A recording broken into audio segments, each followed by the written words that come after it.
টি-20 বিশ্বকাপে দারুণ বোলিংয়ের সুবাদে একের পর এক ফ্র্যাঞ্চাইজি টুর্নামেন্টে ডাক পাচ্ছেন বাংলাদেশের স্পিন অলরাউন্ডার রিশাদ হোসেন।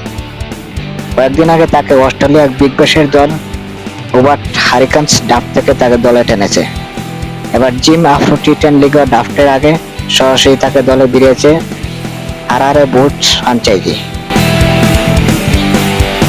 আগামী 21শে সেপ্টেম্বর থেকে শুরু হবে জিম্বাবুয়ের এই ফ্র্যাঞ্চাইজি টুর্নামেন্ট। তার আগে আগামী রোববার ড্রাফট থেকে খেলোয়াড় টানবে দলগুলো, কিন্তু আজ শুক্রবার 6টি ফ্র্যাঞ্চাইজি সরাসরি ভিত্তিতে তাদের পছন্দের ক্রিকেটারের নাম তালিকাভুক্ত করে নিয়েছে। এখানে রিশাদ ছাড়াও সাবেক Australia opener David Warner, West ইন্ডিজের কার্লোস ব্রাথওয়েট, ইংল্যান্ডের ডেভিড উইলি ও ডেভিড মালানো আছে।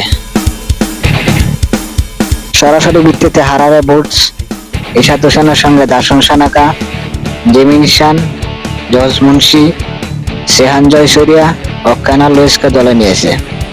এর আগে বিশ্বকাপে দারুণ বোলিংয়ের পরপরই কানাডার গ্লোবাল টি-20 ডাক পান রিশাদ।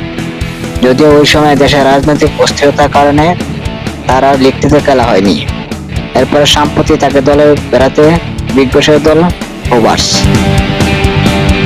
তবে জাতীয় দলের ব্যস্ততা ও একই সময় বিপিএল হওয়ার সম্ভাবনা থাকায় রিশাদের বিগ ব্যাশ খেলার সম্ভাবনা একদম ক্ষীণ। যদিও রিশাদ এবারে আসরে নাম জমা দিয়েছিলেন 6 থেকে 9টি ম্যাচ এবং ফাইনাল খেলতে পারবে এমন শর্তে।